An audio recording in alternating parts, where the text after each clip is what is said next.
Hello! Yes, we're a bit different today. That is because I already have my Halloween Horror Month background up, and I've been pre-recording videos, and I don't want to spoil it before the video revealing it comes out.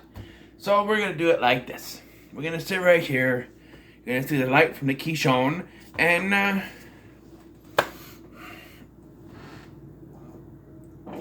pass a little gas. So, yeah. So, WWE Not So Extreme Rules 2021 was a WWE pay-per-view.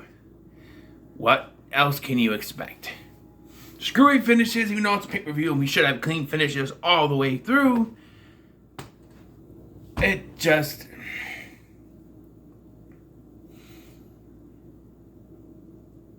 Meh. And a Peacock, you're the best around when it comes to the WWE stuff, because you just keep on ticking. Alright, so it's a little bit, going into this, having only one Extreme Rules match on the card.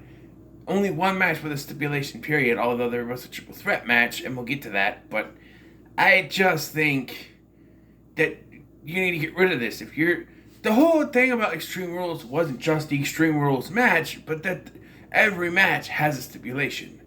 But every match, except for Finn Balor, Demon Balor versus Roman Reigns, was a normal match or a triple threat match, which was basically a normal match because they didn't use any weapons, but... they have to stop the PG stuff. I'm sorry. It's too much. It's too much. It's just too much. We can't do anything anymore because we're going to hurt somebody. They're going to get butt hurt and be offended. Well, no. Come on.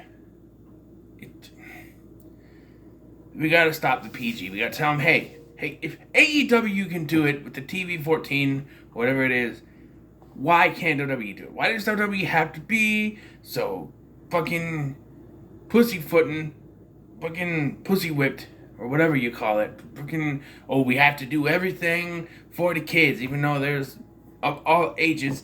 And let me tell you something from experience. Kids ain't no sunshine and rainbows, alright? They've been through stuff. They've heard stuff. They've seen stuff. They're not precious. They're not precious little angels like you think they are, alright? They can handle some stuff. That being said, let's go ahead and start this. So we have the pre-show. And Lord, let me tell you about the pre-show. So, pre-show match, which I called because as it was getting closer, there wasn't no pre-show match. I'm like, I wouldn't be surprised if they pushed Carmella versus Liv Morgan to the pre-show, which they did. And I called it, because I did. I called it. And so, yeah. The pre-show match. But the pre-show match, look, I couldn't tell you what happened. I really couldn't tell you what happened, because I wasn't paying attention to the match, what was going on during the match. As soon as they started making their entrances, all of a sudden, you heard Spanish commentary. And we're going, what? Why are we hearing Spanish commentary? And it would go away, then it would come back, and it would go away, and then it would come back. Throughout the match, Spanish commentary was working its way into the matches. Peacock, yeah, Peacock. There's always something. There's always something with Peacock. But, yeah. Liv Morgan won, by the way. I don't know how she did it. I just know she won. And then we got something that made me facepalm. Alright, because this just doesn't make any sense to me. After this, we cut to the back, and the New Day were walking into the building. And I'm sitting here, over there on the couch, going, wait, why are you even here? You don't have a match. And then they're, right after I said that, attacked by AJ Styles, Omos, which is how you say it. Omos, not Omos. Omos. Say it right or don't say it at all. So AJ Styles and the big guy then. AJ Styles and Omos and Bobby Lashley attacking the New Day, and then it was announced they're going to have a 6-man tag match on Extreme Rules. And again, I'm sitting here going, wait, if you're going to have Big E at Extreme Rules in a match, why isn't he defending the WWE Championship? It makes no sense. He's your WWE Champion. He's not defending the title.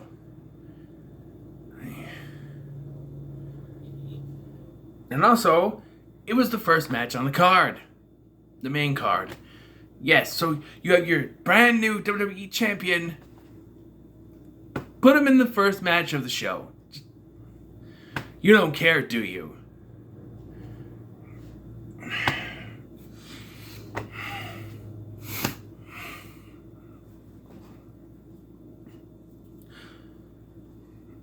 By the way, I want to address this, because I've seen this on social media that shows all the African American champions, and The Rock is in the picture, and he doesn't deserve to be in the picture. He's Samoan. And you can say, oh, he's half African American. Yes, but he's all about his Samoan heritage. So I feel like he shouldn't be in that picture. They even called Kobe the first African American WWE champion. So he shouldn't be in that picture, I'm just saying. But we had a 6-man tag match. It was a 6-man tag match. What else you want? The New Day won. There was some funny business with AJ Styles tagging himself in. When AJ went to go do the move, Bobby Lashley tagged in. There was confusion. Bobby Lashley accidentally speared AJ. And then Big E pinned Bobby Lashley, which I thought AJ was going to take the pin, but okay. So, and then later we come back, and Bobby Lashley challenges Big E to a WWE Championship match for next night's Monday Night Raw. Again, I'm over there saying, wait, if you were going to do this match, why not just do it at the pay-per-view? It makes no sense. And they say it's going to be kicking off Monday Night Raw. No, it's not. They're going to do it. There's going to be shenanigans, and they're going to book it for later in the night, because that's what they do. Guarantee that's what's going to happen, because they did that last week, which we're going to have the Bloodline versus the New Day, and it happened, but then they just booked another thing later. It's going to happen. So,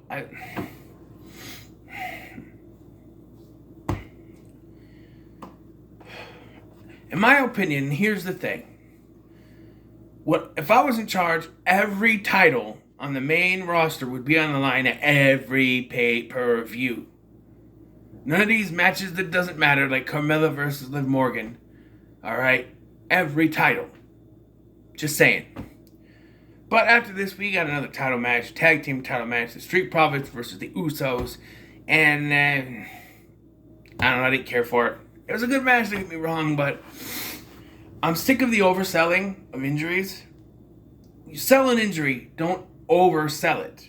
And what I mean is, the whole thing was, oh, Montez Ford, he's got bad ribs. So when it's almost time for the end of the match, he goes for the frog splash, which he overjumps after hitting, because he does that every time. But also he's like, oh! After doing it, I'm like, okay, one, it wouldn't hurt. I mean, it's like, Diamonds Are Forever. When that guy is killed by Mr. Wint and Mr. Kid, he goes, oh! Overacting, that's what that is. He lands on one of the Usos, goes, ah! I'm like, that's too much. That's just too much.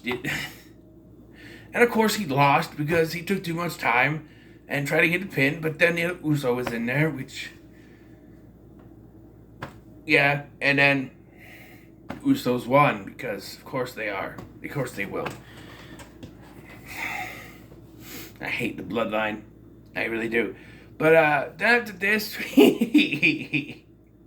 just remember what match it was. We had Alexa Bliss versus Charlito for the Raw Women's Championship. And this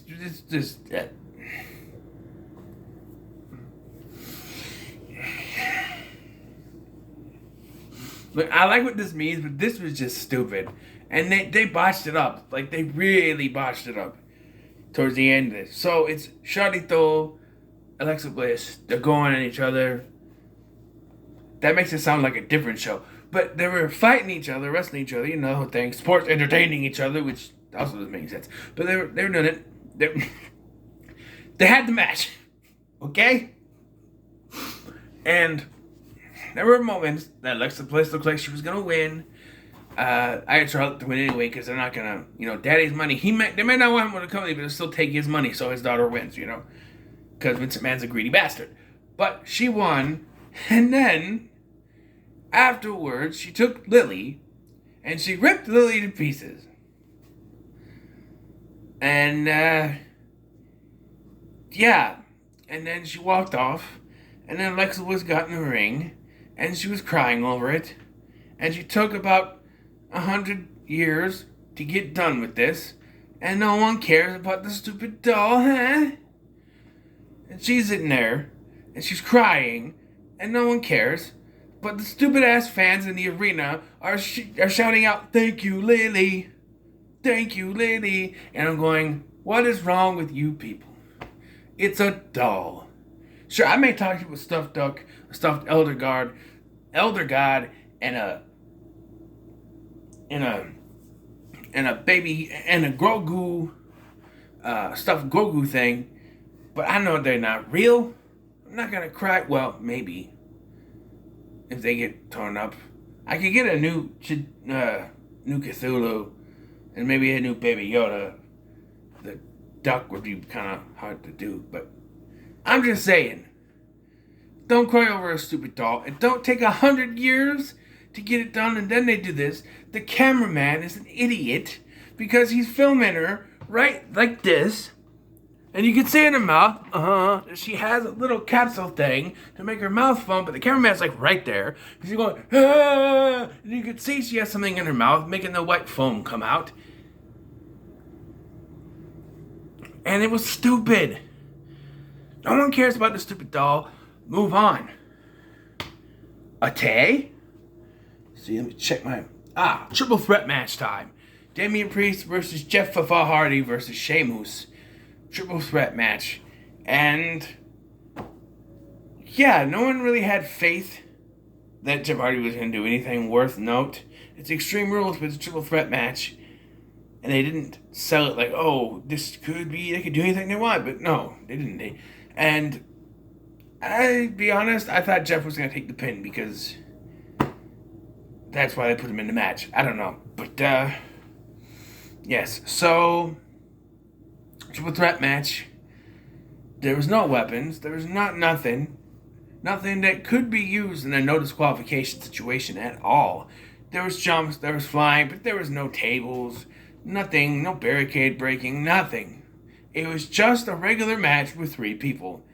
That's it. The only time they ever brought in the actual stipulation to a triple threat match is when Sheamus or someone, was it Jeff Hardy or someone, grabbed the rope and they said, no, there's no rope breaks, but you could have fooled me because this was basically a regular match with nothing spectacular going on, and it ended in a surprise goddamn roll-up on a pay-per-view. On a pay-per-view. Surprise roll-up on a pay-per-view. We're not done with screwy finishes, folks. The last 3 matches all had screwy finishes. Think about that. This one was a surprise roll-up from Damian Priest to retain the title, who's supposed to be a babyface, but he rolled up Sheamus, so I guess it's okay.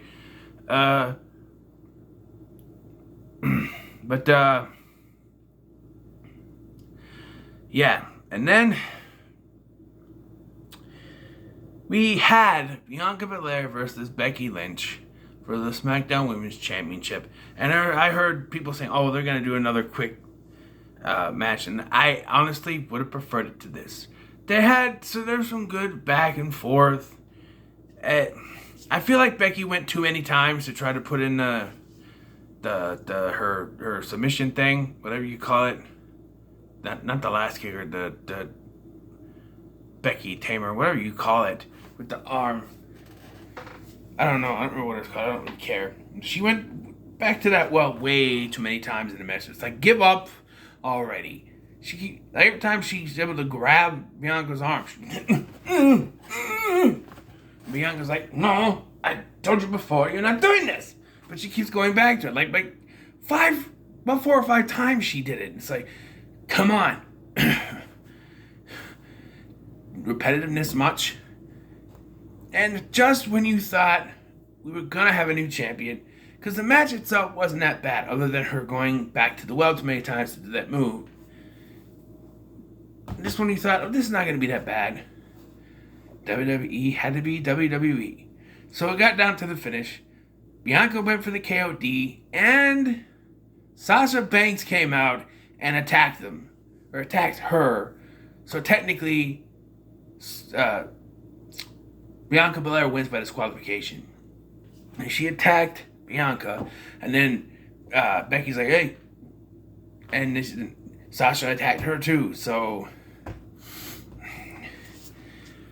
I always say this when there's a situation where you have two people that you don't want to lose. Don't book them in a match together against each other. If you don't want either one of them to lose, don't book the fucking match.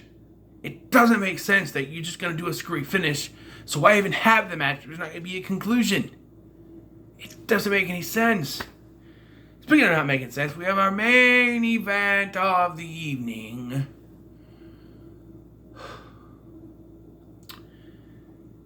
Demon Finn Balor, which they just kept calling Demon, versus Roman Reigns, right? An Extreme Rules match. So you already knew there was going to be shenanigans, but you were not aware of how much shenanigans were going to go on in this match. Alright? And it wasn't that bad. You know, Roman took out a kendo stick. He's like, ha ha ha ha. Finn Balor took out a whole roll of kendo sticks in some kind of weird demon design. He's like, oh yeah? Take a look at this one. Mine bigger than yours. That's what it was. It was a wiener. You know, my wiener's bigger than yours. That's all that was. But, yeah.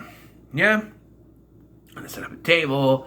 And I said, we went tables. Roman's like, no, you don't get tables. And I'm like, I understand you'd head a table and you don't want them to break your table, but there's more than one table in the entire world, Roman. You know.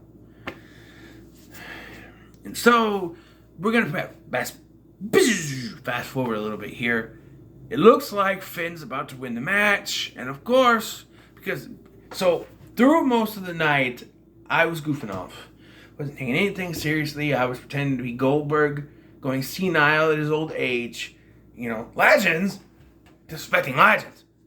Because he's senile and he's old, and, you know. When it got to this match, I was trying to keep myself awake. When it got to this match, even Big LT said, you look like you're getting tired. Because I had nothing, you know. I know how this was going to go, at least I thought I did. And this is my point. As soon as he's about to win the match, the Usos come out.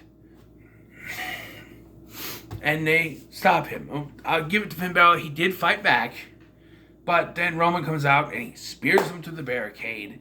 And then the shenanigans really happen. The shenanigans started with the Usos, but they really... All of a sudden, red lighting came out. Finn Balor was laying there. And then did a heartbeat thing for his music. And he is moving. All of a sudden he's back up. His music starts playing. And then he's beating the hell out of Roman. There's smoke and stuff coming out of turnbuckles. He goes up to the turnbuckle to do the coup de grace. And you don't see anything because there's too much goddamn smoke. Look, the Super Rabbit said we want smoke, but not that much. Okay? You hear crack. And all of a sudden Finn Balor falls to the mat, which realistically, if the turnbuckle did break, he'd fall back, not forward. The way he was standing to do this, he probably would have fell back. When that thing went forward, he would have went back. There's a split. But, you know, all of a sudden, the top rope is disconnected from the rest of it. And then spear, pin, 1, 2, 3.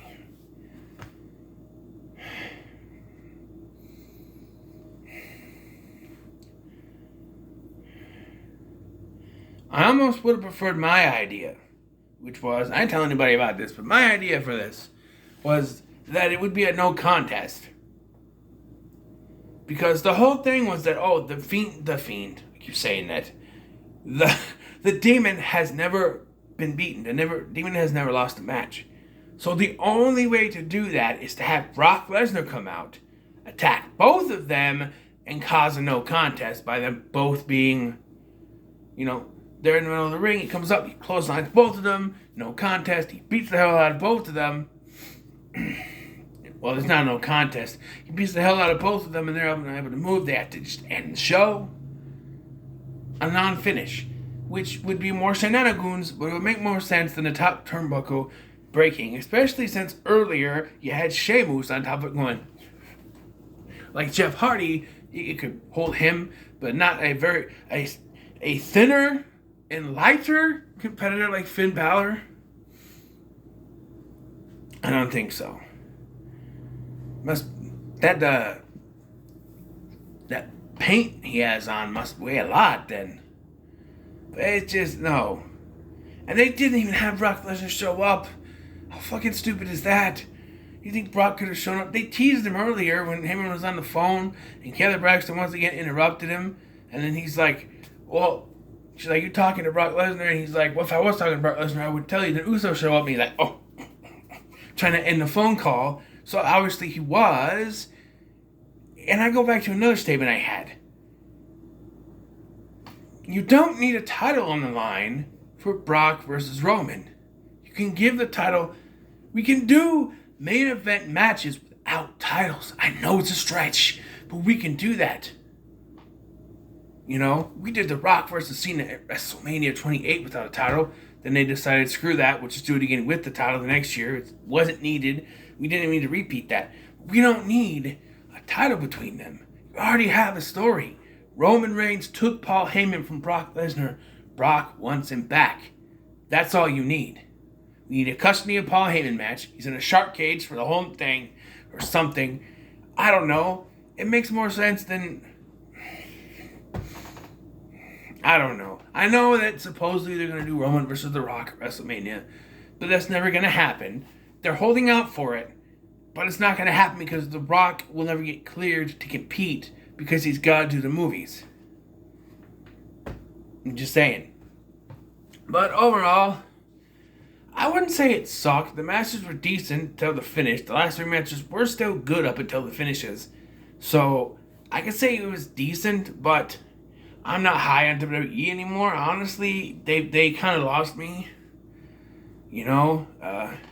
But especially since, if you watch the AEW Grand Slams from last week, you had some real good wrestling, some real good finishes, and then you have this. WWE is not even trying anymore. You know what I mean? Just give us clean finishes. I know there are people out there that said want a superstar that they want to win loses. Oh, he's buried. But you can have a clean finish and then not be buried. I'm just saying. But as it is, it was fine. Nothing spectacular, but it's WWE. It's not going to be spectacular anymore anyway.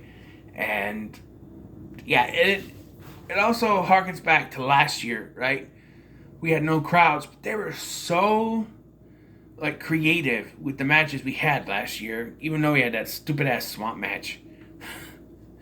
But it's still, they were creative. And here they're like, the crowd's back. We don't need to do any of that anymore. Let's put one Extreme Rules match on the card. That's good enough, right? No, it's not. The whole show is supposed to be stipulation matches. That's the point. If you're not going to do that, don't do the pay-per-view. Could have given us Clash of the Champions instead, and it would have been fine. But yeah, I gotta go. So, what are your thoughts on Not So Extreme Rules? Leave me in the comments below. Make sure to like, share, and subscribe. Thank you for watching. I've been Scotty. It should be Shenanigans 2021. But, thank you for watching. I've been Scotty, and I'll see you in the next one.